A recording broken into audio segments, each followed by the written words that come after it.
Hello students, आज की class में हम issue of debentures with term of redemption पढ़ने वाले हैं।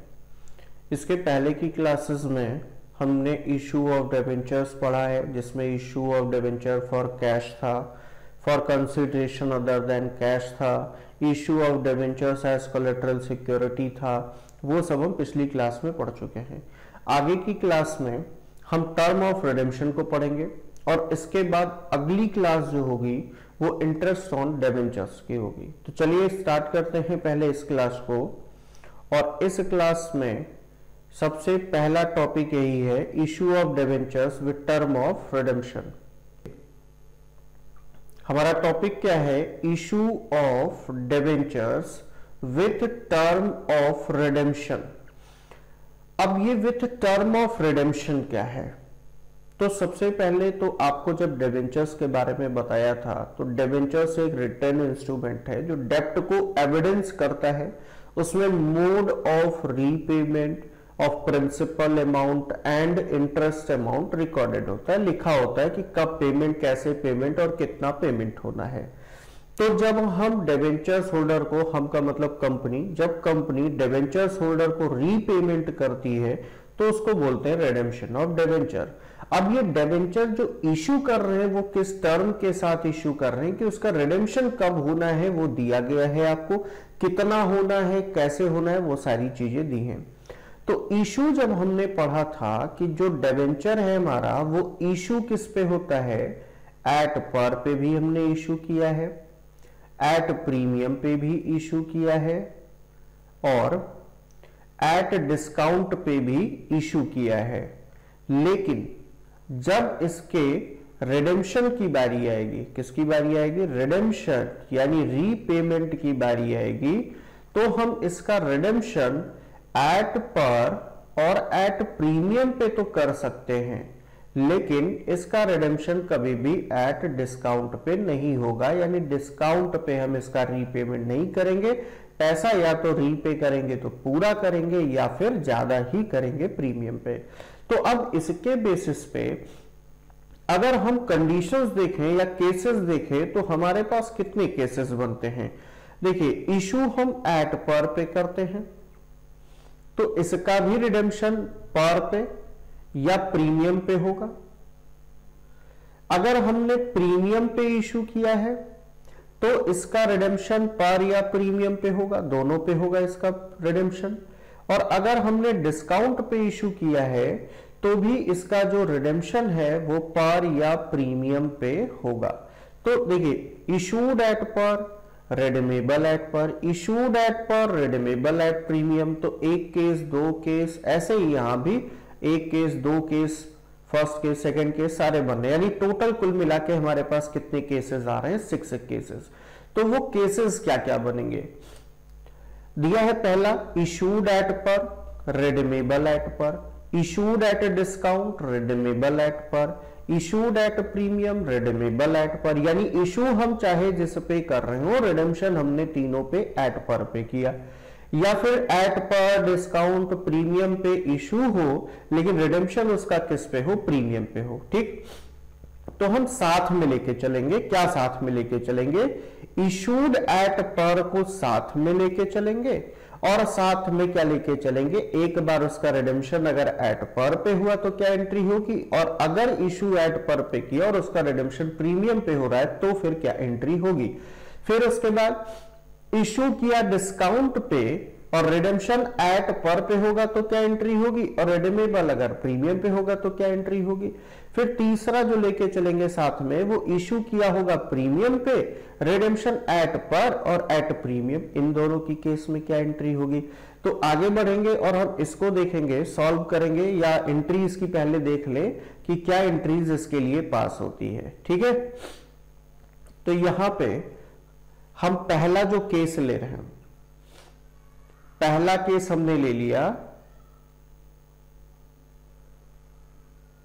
इशूड एट पर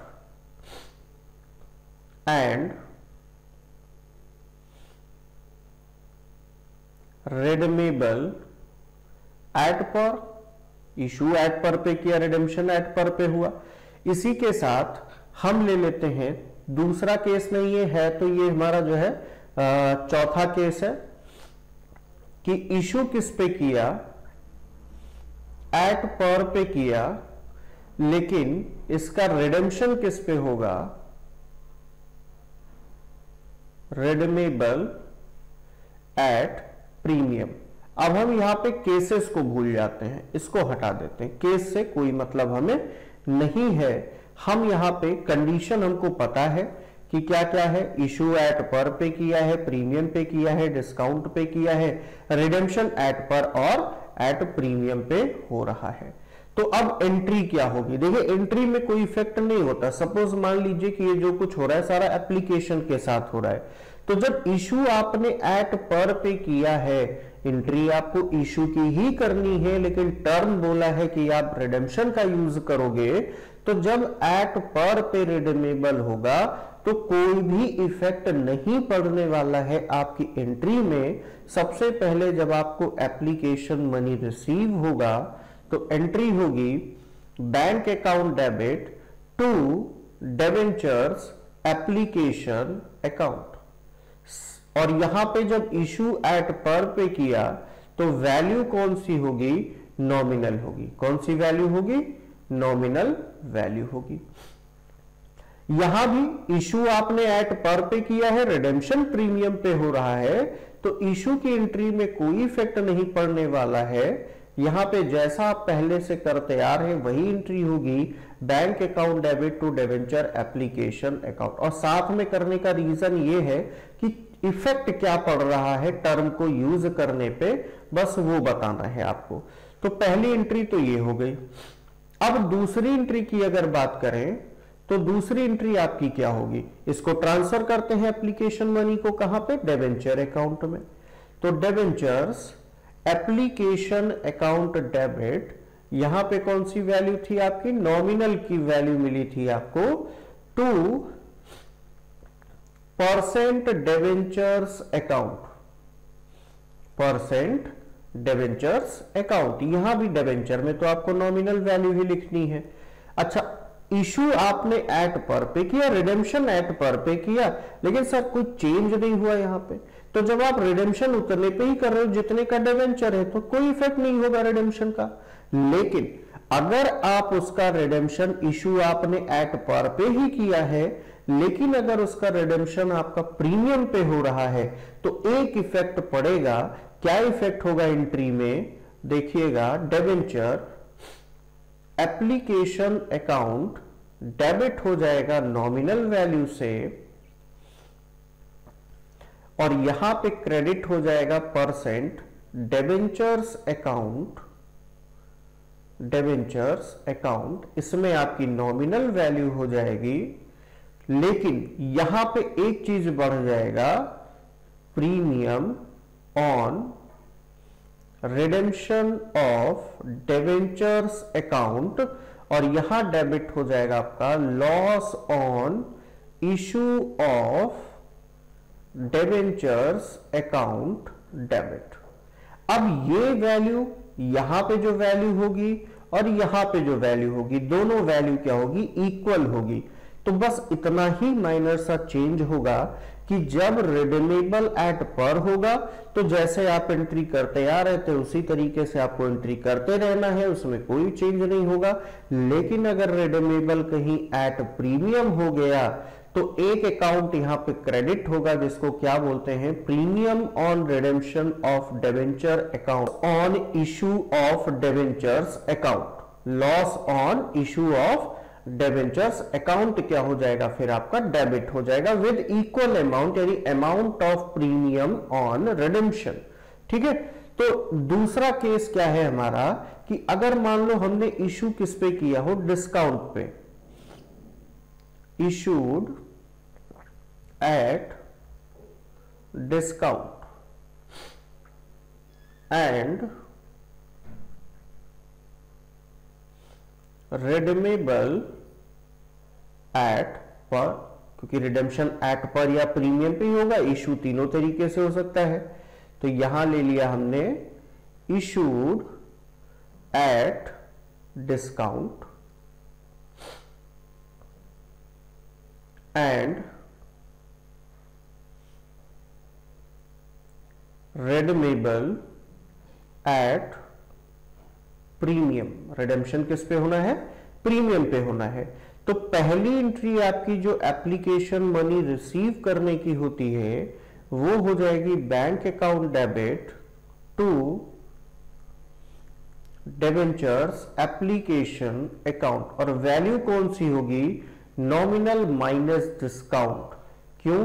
क्योंकि डिस्काउंट पे इशू कर रहे हो तो पूरा पैसा कहां से मिलेगा? डिस्काउंट वाला पैसा तो माइनस हो जाएगा। और यहां भी सेम एंट्री होगी, भले उसका रिडेम्पशन प्रीमियम पे हो रहा है लेकिन इशू तो डिस्काउंट पे ही किया, तो इसमें आपका कोई चेंज नहीं होने वाला है। तो एंट्री होगी bank account debit to debenture application account. इसमें आपका होगा nominal minus discount, nominal minus discount. लेकिन जब आप सेकेंड एंट्री करोगे, इसको ट्रांसफर करोगे आप कहां पे? डिबेंचर्स अकाउंट में, तो थोड़ा सा चेंज होगा।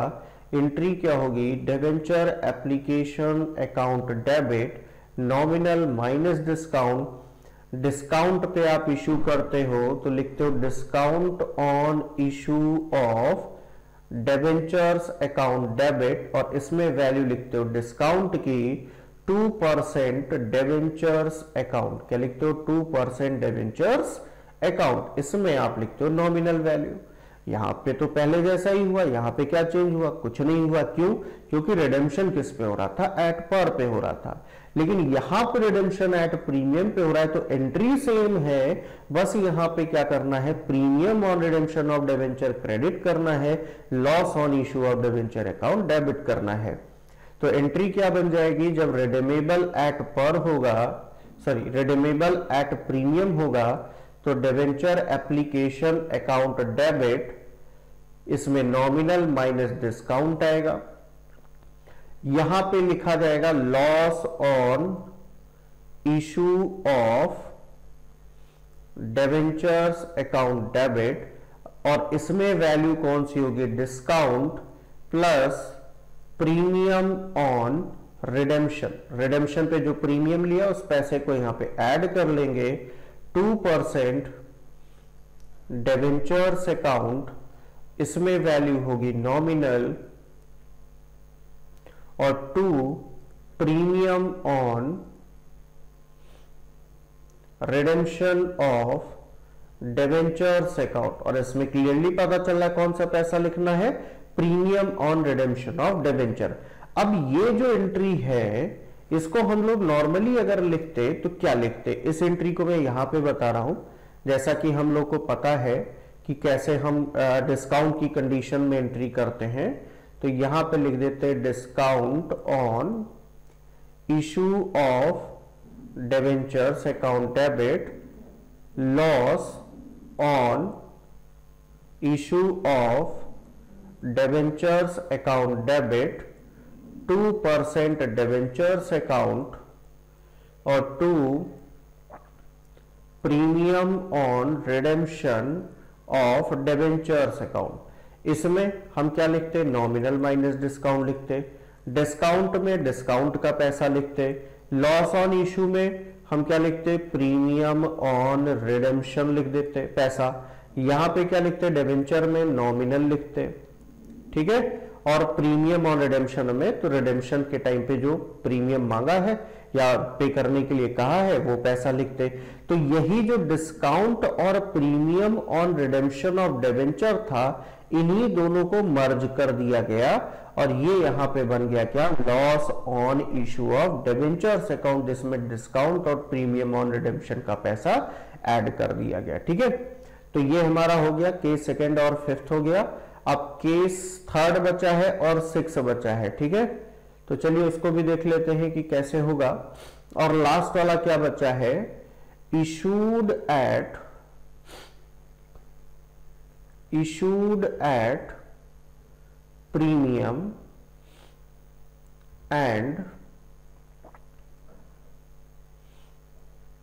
रिडीमेबल एट पर, यानी प्रीमियम पे इशू करने पे अगर एट पर पे रिडेम्पशन हुआ, और दूसरा कंडीशन है issued at premium and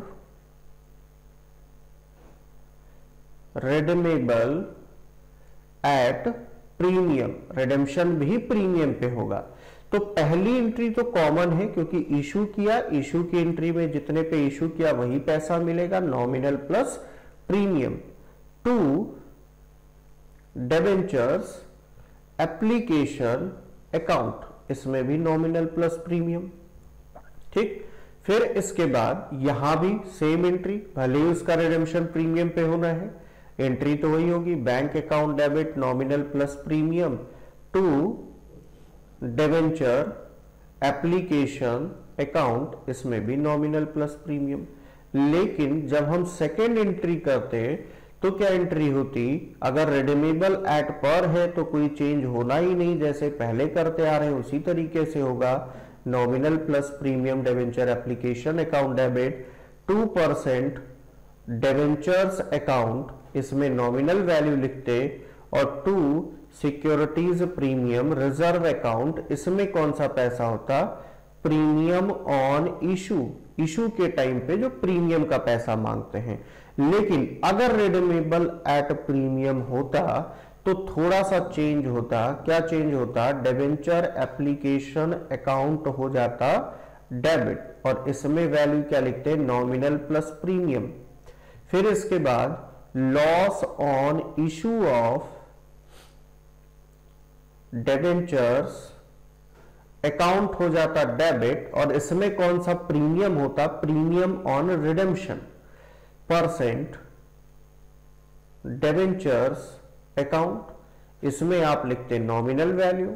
2 securities premium reserve account, इसमें कौन सी वैल्यू लिखते, प्रीमियम, और ये प्रीमियम कौन सा होता, इशू वाला होता है यहां पे, और यहां पे होता 2 premium on redemption of debentures account, इसमें होता प्रीमियम रिडेम्पशन के टाइम पे जो मांगा गया होता। तो ये हमारी एंट्रीज हैं, जब इशू एट पर होगा, रिडीमेबल एट पर होगा, और रिडीमेबल एट प्रीमियम होगा, इशूड एट डिस्काउंट होगा, रिडीमेबल एट पर और एट प्रीमियम पे होगा, इशूड एट प्रीमियम और रिडीमेबल एट पर और एट प्रीमियम होता। तो क्या एंट्री होती है आपको बता दिया। अब इसके बाद जब हमने एंट्री पढ़ ही ली है तो हम क्वेश्चन की तरफ बढ़ते हैं। पहला क्वेश्चन है हमारा पास journal entries in the following cases. First दिया है ए पॉइंट, बोला है uh company limited issued 40,000 rupees 12% debentures at a premium of 5%। Issue किस पे किया, प्रीमियम पे, रिडेमेबल एट पर, रिडेम्पशन किस पे हो रहा है, एट पर पे हो रहा है, नॉमिनल वैल्यू यही हमारी 40,000 होगी। तो एंट्री क्या होगी, जब इशू करेंगे तो सबसे पहले एप्लीकेशन मनी रिसीव होगा, हम मानेंगे कि पूरा पैसा एप्लीकेशन पे ही मिल रहा है, तो bank account debit to debentures. अब पूरा पैसा अगर एप्लीकेशन पे मिल रहा है तो एप्लीकेशन एंड अलॉटमेंट अकाउंट लगा देंगे। कितना मिला है, प्रीमियम पे इशू किया 5%, 40,000 रुपीज का है, तो अगर 40,000 का 5% हम निकालेंगे तो ये हमारा कितना आएगा, 2,000 रुपीज। कितना, 2,000, यानी कितना मिला, नॉमिनल प्लस प्रीमियम। नॉमिनल है 40,000 और प्रीमियम है 2,000, टोटल 42,000 रुपीज। इसके बाद जब इसको हम ट्रांसफर करते अलॉटमेंट के टाइम पे, किसमें, डिबेंचर अकाउंट में, तो debenture application and allotment account debit nominal plus premium. लेकिन यहां पे 12% डिबेंचर्स में सिर्फ नॉमिनल वैल्यू ही लिखी जा सकती है, और नॉमिनल वैल्यू कितनी है, 40,000। और जो प्रीमियम इशू के टाइम पे मांगा, सिक्योरिटी प्रीमियम रिजर्व अकाउंट, वो कितना हो जाएगा, 2,000 रुपीज। और चेंज क्यों नहीं हुआ, क्योंकि रिडीमेबल एट पर था, तो हमें कुछ एडिशनल करने की जरूरत नहीं है। दूसरे कंडीशन में बोला है बी पॉइंट में, अ company limited issued 40,000 12% debentures at a discount of 10%। किस पे इशू किया, डिस्काउंट पे, लेकिन रिडीमेबल किस पे है, पर पे। तो बी पॉइंट में देखते हैं, इशू किया है डिस्काउंट पे, कितना, 10%। तो जब डिस्काउंट पे इशू किया तो पूरा पैसा तो हमें मिलेगा नहीं, तो हमें मिलेगा कितना, डिस्काउंट को माइनस करके। तो bank account debit to debenture application and allotment account. अब डिस्काउंट बोला भी तो कितना बोला, 10% बोला, तो यहां पे 40,000 का अगर हम 10% निकालें तो 10% कितना होता है, 4,000 होता है। तो मिलेगा कितना हमको, 36,000 रुपीज मिलेगा।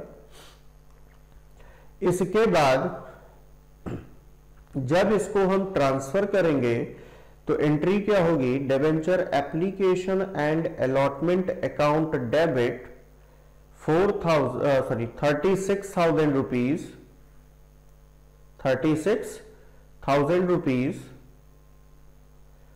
डिस्काउंट पे इशू किया है, तो discount on issue of debentures account debit, और डिस्काउंट अभी निकाला था 4,000 टू 12% डिबेंचर्स अकाउंट, इसमें फुल वैल्यू यानी नॉमिनल वैल्यू आएगी 40,000। चेंज यहां पे प्रीमियम ऑन रिडेम्पशन या loss on issue of debenture क्यों नहीं आया, क्योंकि रिडेम्पशन किस पे हो रहा था, एट पर पे हो रहा था। अब तीसरा केस भी हम यहीं पे देख लेते हैं, फिर नेक्स्ट पे। तो सी पॉइंट क्या दिया है, uh company limited issued 40,000 12% debenture at par redeemable at 10% premium, यानी इशू तो एट पर पे किया, 40,000 रुपीज का था, 40,000 में इशू किया, लेकिन इसका रीपेमेंट हम 10% प्रीमियम पे करेंगे। तो इशू जब एट पर पे किया तो पैसा तो नॉमिनल ही मिलेगा। एंट्री होगी bank account debit to debentures application and allotment account, कितना मिलेगा, 40,000 का था तो 40,000 ही मिलेगा। लेकिन जब इसको हम डिबेंचर अकाउंट में ट्रांसफर करेंगे तो एंट्री क्या हो जाएगी, debentures application and allotment account debit 40,000, तो यहां पे हमें डेबिट करना पड़ेगा loss on issue of debentures account, इसको डेबिट करना पड़ेगा। क्यों, क्योंकि हम रिडेम्पशन किस पे कर रहे हैं, प्रीमियम पे कर रहे हैं, और 10% प्रीमियम है रिडेम्पशन पे, तो 40,000 का 10% 4,000 टू 12% डिबेंचर्स अकाउंट, और ये कितना है, नॉमिनल वैल्यू 40,000, और क्रेडिट क्या हो जाएगा, premium on redemption of debentures account. कितना प्रीमियम लिया है रिडेम्पशन पे, 4,000 रुपीज। ये हो गया थर्ड केस। फोर्थ केस यानी डी पॉइंट क्या दिया है, uh company limited issued rupees 40,000 12% debentures at a discount of 5% and redeemable eight 5% premium, यानी 5% डिस्काउंट पे इशू किया और 5% प्रीमियम पे रिडेम्पशन होगा। तो एंट्री क्या हो जाएगी, सबसे पहले इशू जब करेंगे तो एंट्री होगी bank account debit to debentures application and allotment account. 5% कितना होता है 40,000 का, 2,000, तो कितना मिला हमें, 38,000 डिस्काउंट माइनस करके मिलेगा। रिडेम्पशन आपने प्रीमियम पे किया है, तो एंट्री क्या हो जाएगी, debentures application and allotment account debit loss on issue of debentures account debit to 12% debentures account to premium on redemption of debentures account. तो यहां पे एप्लीकेशन एंड अलॉटमेंट में 38,000 हमने इशू किया था डिस्काउंट पे, डिस्काउंट था 2,000, 40,000 का 5% प्लस 5% प्रीमियम पे रिडेम्पशन भी कर रहे हैं, तो 2,000 उसका भी हो जाएगा, यानी टोटल लॉस कितना हुआ 4,000। तो loss on issue of debenture कितना आएगा 4,000। डिबेंचर में नॉमिनल वैल्यू होगी तो कितनी हो जाएगी 40,000, रिडेम्पशन पे प्रीमियम कितना है 2,000। कंप्लीट हो गई एंट्री। अब लास्ट पॉइंट बचा ई पॉइंट, और ई पॉइंट में देखते हैं क्वेश्चन क्या दिया है। दिया है uh company limited issued 40,000 rupees 12% debenture at a premium of 10% redeemable eight 110%, यानी कि 100% जो डिवेंचर की वैल्यू है प्लस 10% आपके रिडेम्पशन पे प्रीमियम भी होगा। ठीक है, तो अब इसकी एंट्री क्या करेंगे? तो सबसे पहले यहां पे एप्लीकेशन मनी रिसीव होगा। एंट्री क्या होगी? Bank account debit to debenture application and allotment account. कितना? 40,000 रुपीज का डिवेंचर था, 10% प्रीमियम पे इशू किया, तो 40,000 का 10% कितना होगा? 4,000, यानी ये हो जाएगा 44,000। फिर इसके बाद इसको जब ट्रांसफर करेंगे डिवेंचर अकाउंट में, तो एंट्री क्या होगी? Debenture application and allotment account debit 44,000 rupees, premium पे रिडेम्पशन हो रहा है, तो loss on issue of debentures account debit, 10% premium लिया है रिडेम्पशन पे भी, तो 4,000 टू 12% डिवेंचर्स अकाउंट, ये कितना हो जाएगा? 40,000 नॉमिनल वैल्यू। इशू के पे जो प्रीमियम था उसको बोलते हैं सिक्योरिटीज प्रीमियम रिजर्व अकाउंट, 10% कितना हो जाएगा? 4,000, और रिडेम्पशन पे भी प्रीमियम लिया है, तो premium on redemption of debentures account 10% कितना हो जाएगा? 4,000 रुपीज हो जाएगा। सेकेंड क्वेश्चन है pass necessary journal entries relating to the issue of debentures for the following. First है issued rupees 28,000 10% debentures of rupees 100 each at a premium of 15% redeemable at par। कितने पे issue किया? Premium पे issue किया। अभी अगर 28,000 rupees का debenture है तो टोटल कितना डिवेंचर इशू किया होगा? 2,800 डिवेंचर इशू किया होगा, सॉरी 280 डिवेंचर इशू किया होगा। तो पहला क्या होगा हमारा? एंट्री क्या होगी? Bank account debit to debenture application and allotment account. कितना हो जाएगा? हमें 15% प्रीमियम पे इशू किया था, रिडेम्पशन एट पर पे हो रहा है, तो अगर 28,000 रुपीज का है तो 15% इसका निकाल लो डायरेक्ट। क्या नंबर ऑफ डिवेंचर निकालना, क्या मल्टीप्लाई करना, डायरेक्ट परसेंटेज निकल आएगा। तो 15 का मल्टीप्लाई 0 में 0 हो जाएगा। 15 8 जा कितना होगा? 120 होगा। 0 कितना बचेगा? 12। 15 2 जा कितना हो जाएगा? 30, यानी टोटल कितना? 42। ठीक है, 4,200 प्रीमियम, 28,000 का डिवेंचर, तो ये कितना हो जाएगा? 32,200 रुपीज, 32,200। अब जब इसको हम ट्रांसफर करेंगे डिवेंचर अकाउंट में, तो एंट्री क्या होगी? Debenture application and allotment account debit 32,200। इसके बाद रिडेम्पशन एट पर पे हुआ तो कोई प्रॉब्लम ही नहीं है, 10% डिवेंचर्स अकाउंट हो जाएगा, नॉमिनल वैल्यू 28,000 लिख देंगे, और 2 सिक्योरिटीज प्रीमियम रिजर्व अकाउंट। कितना आया था हमारा अभी प्रीमियम? 4,200 रुपीज। सिंपल सी एंट्री हो गई। इसके बाद जो बी पॉइंट दिया है, तो बी पॉइंट में हमें दिया गया है issued rupees 30,000 10% debentures of rupees 100 each at a premium of 10% and redeemable at a premium of 15%। Issue तो किया किस पे? प्रीमियम पे, और रिडेम्पशन भी प्रीमियम पे कर रहा है। तो एंट्री क्या होगी? Bank account debit to debentures application and allotment account. कितने का है? 30,000 रुपीज का है, 10% प्रीमियम पे इशू किया, तो 10% 30,000 का कितना हो जाएगा? 33,000 रुपीज। इसके बाद इसको जब हम ट्रांसफर करेंगे डिवेंचर अकाउंट में, तो एंट्री होगी debenture application and allotment account debit, nominal plus premium 33,000।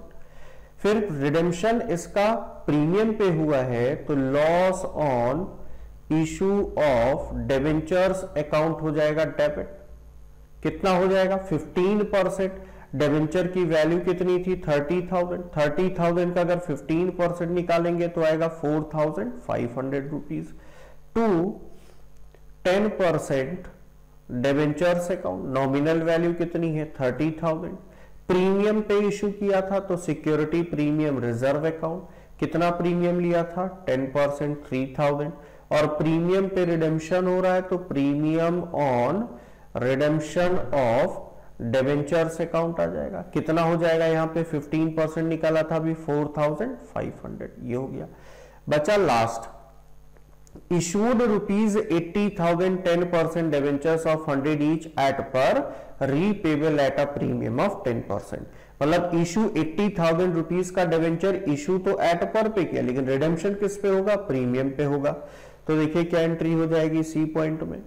सबसे पहले पैसा मिलेगा एप्लीकेशन एंड अलॉटमेंट का, bank account debit to debentures application and allotment account at par पे इशू किया तो पूरा 80,000 रुपीज नॉमिनल वैल्यू ही मिलेगा। इसके बाद जब इसको हम ट्रांसफर करेंगे किसमें डिबेंचर अकाउंट में तो एंट्री क्या होगी debenture application and allotment account debit 80,000 loss on issue of debentures account debit. अब देखिए यहां पे कितने प्रीमियम पे इसका रिडेम्पशन हो रहा था, इसका रिडेम्पशन हो रहा था 10% प्रीमियम पे तो 10% 80,000 का कितना होता है 8,000 होता है 8,000 हो जाएगा to 10% debentures account nominal value 80,000 और टू प्रीमियम लिया है रिडेम्पशन पे premium on redemption of debentures account कितना 10% तो 8,000 हो गया। ये सिंपल सी एंट्री आपकी हो गई। इसी के साथ आपका topic issue of debentures with term of redemption complete होता है। नेक्स्ट क्लास में मिलेंगे नए टॉपिक के साथ। Thank you.